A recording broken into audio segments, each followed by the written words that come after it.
Hey, and welcome back to Love Restore. I am your favorite host, Marshaun Olaniyan. So today we're talking about a relationship goal series. So this is the first part of a three-part relationship series.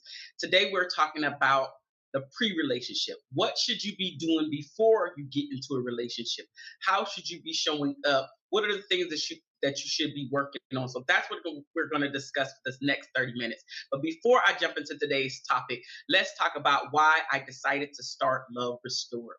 Love Restore was an idea that I had in my mind based off of the information, the tools, the strategies that I didn't receive. Anytime I would have conversations with my girlfriends, we would kind of go down this road of always, relationships would always come up in some form or fashion.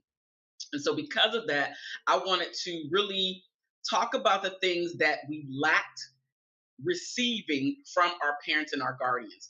A lot of times were exposed to a lot of toxicity and dysfunction when it comes to being in a marriage or in a relationship from our parents and our guardians. And no shade to the parents or guardians, but instead of perpetuating this generational curse that follows in our community, I decided to speak about how to be in relationship not only with yourself, but also relationship with a partner or a spouse, so we can start to break these generational curses and to decrease the divorce rate, which is one of my missions, is to decrease the divorce rate while simultaneously increasing the marriage rate, specifically within the Black community. And I know that we can actually do this. We just need the correct information, we need the correct tools, and we need to start to implement those things so we can start to change these things around within our relationships. And one of the most important things that we really lack or even forget or don't even recognize is how we must have ourselves together, have an idea of what we want out of a relationship, have an idea of what we don't want, right? What needs need to be met in order for you to feel loved. Are you able to give the needs of the other person that you're in relationship with as well, so they feel loved, so they feel wanted, so they feel needed, so you two can have a beautiful blissful relationship, which leads into a beautiful blissful marriage. Again, simultaneously having all of these pieces in play is where we would decrease that divorce rate by being better, by knowing the things that we want, being able to be authentic and not have masks on when we meet people, or um, dealing with their mask when we see red flags, when we notice them as red flags, that we accept what we see from the other person and make a decision, an informed decision to stay or to go, but really being able to walk away and not feel like I have to stay here, I have to deal with this stuff, because maybe, just maybe, somebody else is not going to come and choose me later on. So this is why I decided to start Love Restore, because it's very important for us to get the correct information, but it's even more important to not only have the information, it's super important for you to do something with the information that you have. So your life with yourself, your life with your spouse or partner, your life with your child or children will never be different if you do not make a decision to be different. Where you say, okay, I learned this thing, whatever the thing is. So let's say, for instance, you learn the simple tool of deep breathing before responding, because your response is arguing. So instead of arguing or automatically going down that road, you find, and you've heard, that deep breathing can help you settle your mind. It can help you really think about the words that you want to use, so you're intentional, so the other person can actually hear what you're saying. So now you learn how to calm down your nerves and nervous system, as well as to think in a split second. If I say this thing, is it going to make him hear me? Or is it going to repel him and get us to continue to go down the road of arguing? Well, you know that you want to stop arguing so your babies can actually see how to show up effectively and handle conflict resolution, right? And so now it's time for you to implement this thing. And this is when the test actually happens for you. This is when you know, Did I actually learn what I said that I learned? It is when you're in the situation and you can actually pull those tools out of your toolbox and utilize them in the very moment. This is when you know that you have learned what you read about, what you were told, the podcast that you listened to, wherever you received the information from, it comes into play to say, I got it. I know how to do this. I actually can do this when you're in that sticky situation. So you have to be able to remember the tools, pull them out and use them in the moment, and then watch how much different you feel after it, as well as how different the conversation turned out, right? Did you actually come up with a resolution? Did you were you the only person that was able to get yourself centered enough to have a intelligent conversation, even if the other person is not going down the road with you, they're still arguing, but you're able to compose yourself enough to be able to articulate your needs and wants. So again, you are showing up differently, because here's the thing: we only have control over ourselves.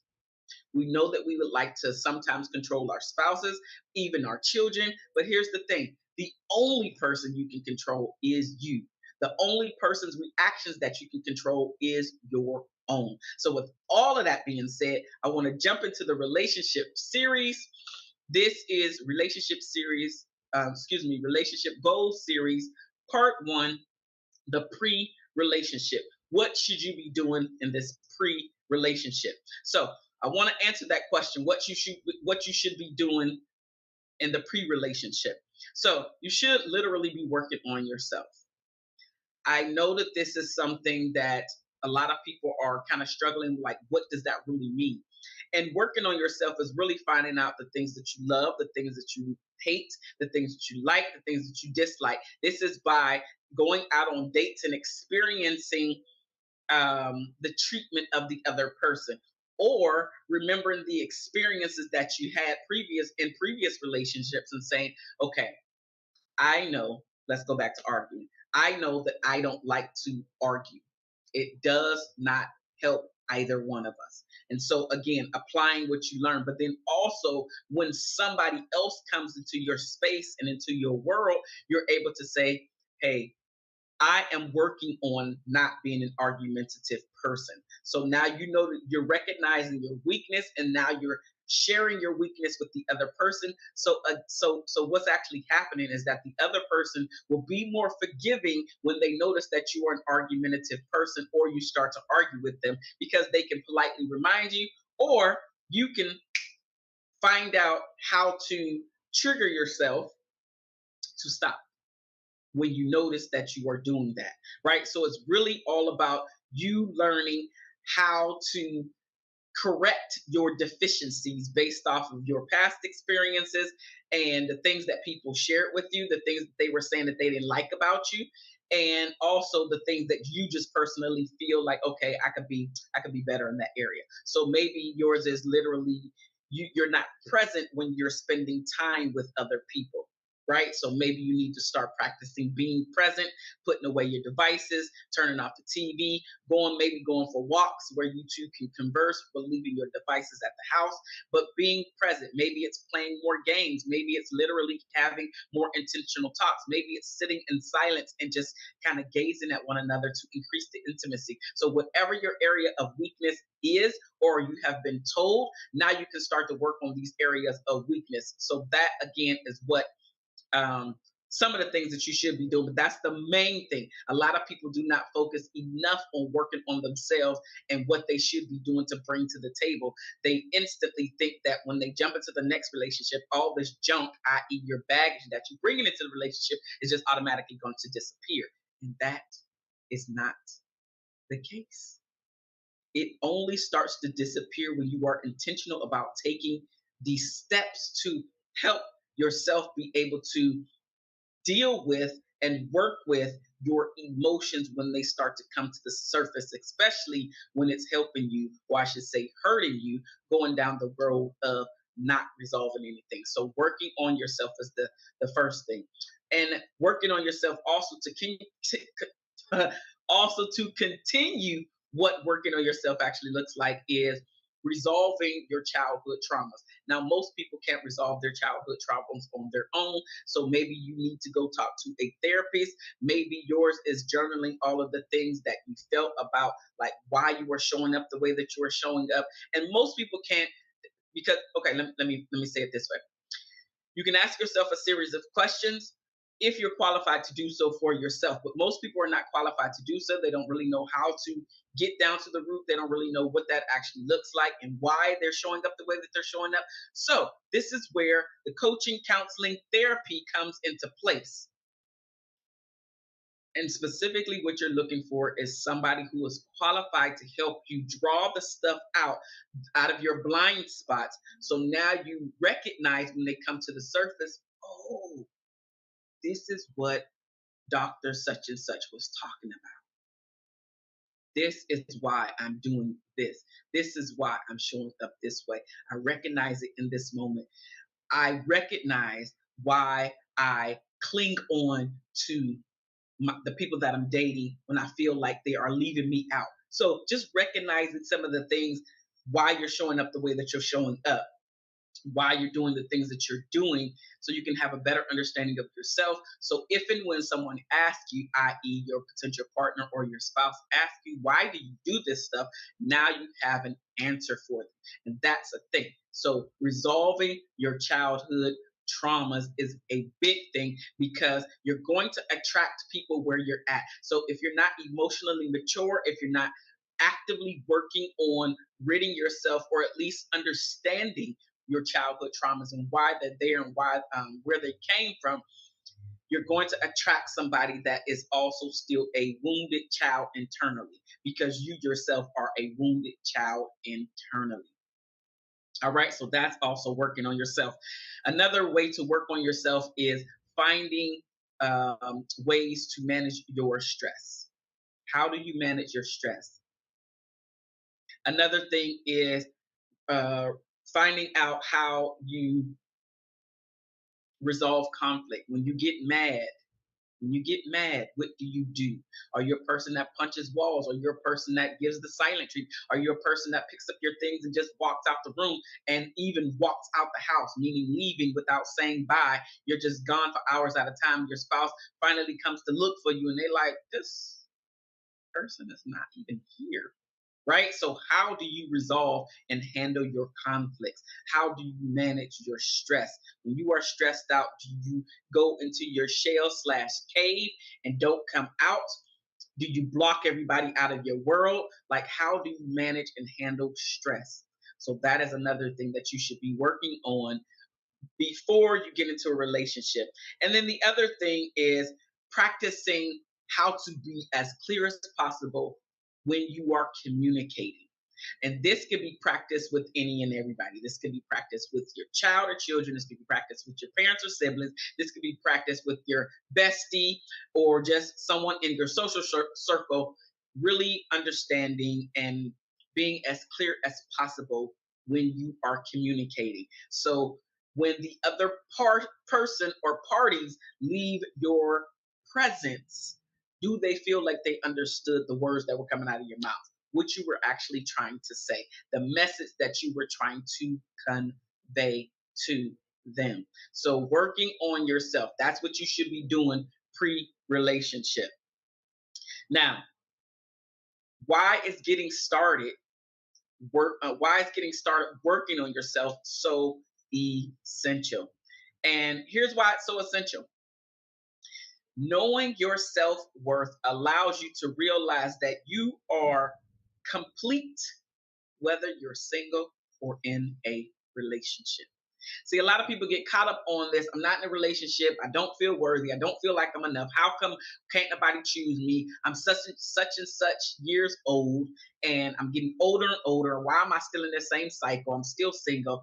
But realizing this is why it's so important for you to start working on yourself, because you have to realize that you are a complete whole person before you get into the relationship or in spite of a relationship. You are not a half a person. You are not a half a woman. if you are not in a relationship. It's not that don't nobody want you because you're not in a relationship. Maybe, just maybe, you're not ready for the relationship because you keep repelling people because you have yet to be able to articulate the things that you want, need, desire. You haven't started working on those childhood wounds. So anytime somebody does come into your life, because you're really not ready for them, you repel them. You do something to self-sabotage the relationship, and all of a sudden now they're gone out of your life. And you're repeating the same toxic cycle over and over and over again, and you don't understand why you're doing it. It's because you have yet to really understand who you are, and like who you are, and love who you are, and understand that you are enough. Everything that you bring to the table is enough. See, I dealt with this myself, which is why I'm able to speak about this so eloquently, because I did not feel like I was enough. I was teased about my dark skin, and I did not understand how beautiful I was inside and out until I left my home, until I got away from my nest, if you will. And then I had to look myself in the mirror and understand that I was the one that was repelling the men. Because when they met me, they saw my skin color. And I'm bringing that up because every time I felt like I got ghosted or the relationship didn't go to the next level, I automatically equated that to my dark skin, and even secretly me being not good enough, not worthy enough, ugly. But it really had nothing to do with that. What they really saw, but was never articulated, was that I had low self esteem. I didn't have any confidence. I was really hard on myself, and I was too doggone clingy, and I didn't give them space. So it was a lot of stuff that I had to deal with and understand that me, Marshaun, you are repelling the people. Yeah, maybe they got some junk too, but you got a lot of junk that you're bringing to the table, not realizing that you, Marshaun, are helping the relationship not get to the next level. And so now you have to figure out what your thing is. Why is your relationship not going to the next level? Why every time you get these or attract these beautiful souls, and then all of a sudden the same patterns from previous relationships now start to show up in this present relationship? It's because something you have not taken care of. So the lesson that you were supposed to learn 2, 3, 4 relationships, you didn't get it, which is why you keep attracting the same people. You have not up leveled yourself, and in turn you still keep attracting the same rift raft time after time, and you're going to continue to attract the same riffraff until you make a clear, conscious decision to say enough is enough and start getting you together. When I made that decision, I took myself off of the market for just under 2 years because I needed to get me together. Maybe yours that won't take 2 years, but maybe it'll take 5 years. But I can tell you this: the longer that you wait to start working on you, to make you the priority, to understand yourself, to know that you are worthy of who you are just the way that you are, you're still going to be in this toxic cycle over and over and over again. Now, with that being said, I am going to pay some bills because it is time to pay some bills. So you are watching Love Restore on KCCR Brownstone. Listen, we are here. We are in the building. Thank you so much for being here. Thank you so much for being a part of the block and the community. Thank you so much for sharing this station with your friends and family, because the station is growing. We're getting more eyes on the station, and we really appreciate that. And we know that we can only do that with your help. This is a station filled with people that look like you, and even people that don't look like you, but are on track with the same mission as KCCR and Cityscape Radio. We all have the same mission in mind, to get the message out there to our community, to say, we are here with you. We understand you. We stand with you. We're just like you. So thank you so much for being here. Thank you so much for being a part of Brownstone Living, which is the magazine. If you have yet to download your subscription or to order your subscription, because we have a digital copy as well as a printed copy, there is a link somewhere here that you can go ahead and click and get your copy every month, because it is that important. You're going to hear from voices like myself, as well as those who want to just help you to be better in all areas of your life. So thank you so much for being here. Now, with that being said, let's jump back into why it is so important and essential for you to start working on yourself. The other thing is that when you understand your value and when you value yourself, others will absolutely value you. When you let people know that your time is valuable, they will value your time differently. Now, I was talking to a client of mine about this very topic, because sometimes she has a tendency to be there for everybody, but when it's time for those others to be there for her, no one is there in sight. And or when she's dating, she has a tendency to always be there, always interject herself, and she's super available, right? And because she's super available, her time is not honored like she feels it should be. But it's because she always offers, she never gives a chance for the other person to invite her, to ask her, hey, can you do such and such? For instance, hey, could you come pick me up from the airport? So because she knows that the person has a trip scheduled, she'll just automatically offer herself. And then she gets irritated when we have our conversations, our coaching conversations. Now she's irritated that he or the friend didn't ask ahead of time. And I'm like, well, you're not giving them a chance to. You are there available whenever they call, even if it's in the middle of the night. You're losing sleep because you know that they have this thing going on, but they never ask you to do that. And so you're frustrated that they're not involving you in their life. They're they're calling you last minute to ask you to do things. It's because you're always there. You are the people pleaser slash the yes person. And whenever you are the people pleaser slash the yes person, people have a tendency to use you. And whether they're doing it intentionally or not, because they know that you're always there, no matter the daytime hour, they are going to utilize you and usually ask you to do things last minute. And it's because she's not valuing her time. So if you are not valuing your time, if you don't understand your worth and all the things that you are bringing to the table, then people will continue to take advantage of you, which again was why it's so essential for you to start working on yourself. In this particular case, my client needs to really enforce her boundaries. She states them, so she sets the boundaries, but when it comes time to enforce the boundaries, they are nowhere in sight, which is why the behavior continues. Because when you set boundaries but you do not enforce them, the other person is not outwardly laughing or trying to make a mockery of you, but it does end up happening that way because you are a person that has lip service versus the consequences actually being enforced.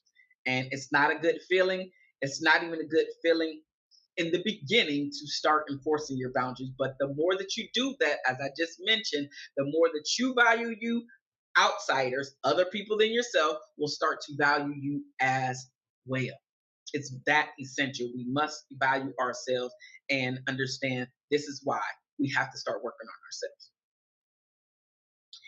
It's also very important for us to cut anyone that intentionally feeds into our insecurities out of our life.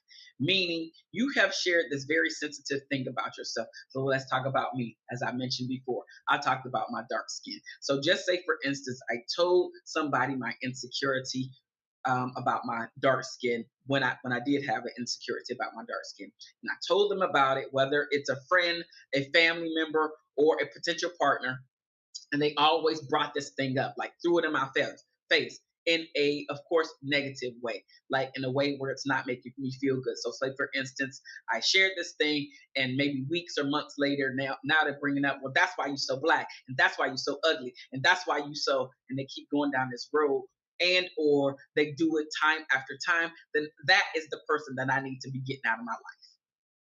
This is what working on me, this is what working on you actually looks like. Understanding the things that you have already shared that you don't like, they don't make you feel good, and then the other party keeps bringing them up when it's convenient for them to try to control you in a way to let you know that I control your emotions. That is not healthy in any way, shape, form, or fashion. It is not healthy. So we have to get these people out of our life, but we also have to understand this is why working on ourselves is so intentional. So the last part of this is how and or where should you start your journey?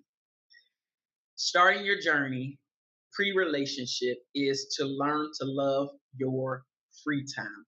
Loans, love, learn to love your alone time. A lot of the clients that I work with that have the hardest time with getting to the next level in their relationship, I find that all of them struggle with just being in relationship with themselves, just spending that time alone with themselves. They always have to do something with someone else.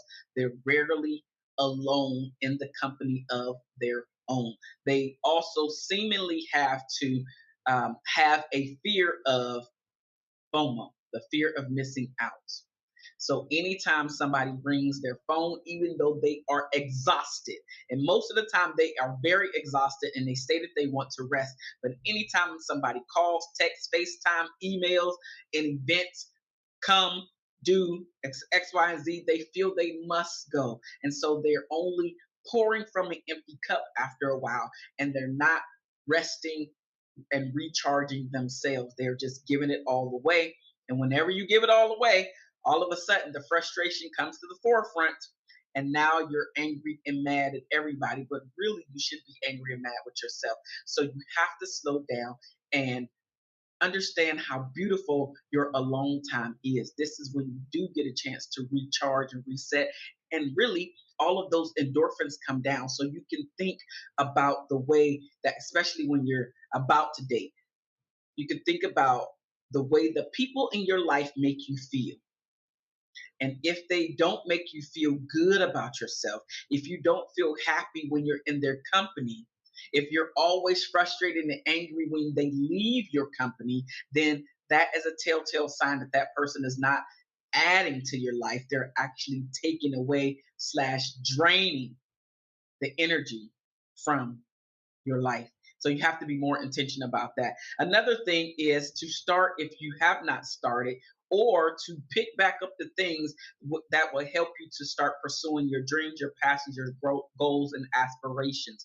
We have to learn about the things that we want to do and then start to go about the business of actually doing those things. So maybe you are a person that loves to play instruments, but you have not picked up your instrument in a long time. I used to play the clarinet and the drums. And so I actually been wanting to learn the oboe, right? But I don't want to learn it enough to actually do something about it, right? However, if I really wanted to do that thing, if that was a passion of mine, if that was a goal of mine to really understand and be able to play the oboe, then I would make time to do that. And that's exactly what you need to do. Maybe you are a gardener who has not been out in the garden or tended to your plants in a long period of time. Now it's time to get back out there and start doing that stuff. Maybe you're a person that likes to sing, right, with your vocals, but you haven't done it in a while, or you're very artistic, you haven't been into and painted a canvas in a while. Whatever your thing is, get back out there and start doing your thing, because you will be sexier by being able to articulate the things that you like, the things that you love. You can feel the passion of somebody that loves to do the thing that they're actually doing. So get back out there, start doing those things that you love, like, so you are that even that much more attractive to the person that's sitting across from you. Get back into doing the things that you love to do. The final thing that I will say is to take yourself on dates. I know that this is one of the things that a lot of people struggle with. They don't take themselves out on dates for fear of what other people, seemingly what they deem that other people are thinking slash saying about them, because they are sitting at the table alone. And what I find is that Again, this is that alone time. When you can't date yourself, when you don't see the value in taking yourself out, when you don't see the value in getting yourself dressed up for you, not for anybody else. You're getting dressed up for you so you can take yourself out, so you feel good enough to be able to sit alone at the bar or even at the restaurant, have a beautiful meal by yourself where you're sitting in silence, not even playing on your phone, just enjoying the experience that you have taken yourself out on. I find that again, those people struggle to really stay connected with someone else because they don't even like their own company. And if you don't like your own company, how do you expect someone else to like your company? If you don't know the things that you like and love about yourself, about life, what you're trying to pursue and attain, then how do you expect to make a deeper connection with somebody else that does knows those things about themselves? So figure out the things that you like, figure out the things that you love, start working on releasing the baggage from your life, start working on understanding why you do the things that you do. Find time to talk to a qualified person, which again is the therapist is going to be able to help you understand your past. A coach will be able to help you move along your future. And the clients that I work with, I have a tendency to attract a lot of clients that have a therapist so they can help them with the past stuff and the whys. And then they come and work with me so I can help them with moving their life forward and stretching them and helping them to up level their life so they can actually start to attain the things that they want, not only for themselves but also for the relationship and the partner that they either want to attract or they want to be better so they can keep. So I am Marshaun Olaniyan. I'm super excited and proud that you decided to stay with me for these past 30 minutes. You are listening to Love Restore on Cityscapes, KCCR, the Brownstone. We love you guys. There's nothing that you can do about it. And thank you so much. And guess what? Share this, share this with a family member or a friend that you know could benefit from information like this. That way, they can become a part of the family. They can be a part of the community here because, again, we are sharing our story our way with all of the beautiful personalities that are on this radio station. I love you guys. Again, I'm Marshaun Olaniyan. If you want to get in contact with me outside of Love Restore, then go to my website at www.marshauno.com. It's my first name, last initial.com, all lowercase. And I will see you where we talk about the second part of the relationship series goals, the relationship goals series, part two, which is you're in a relationship, now what?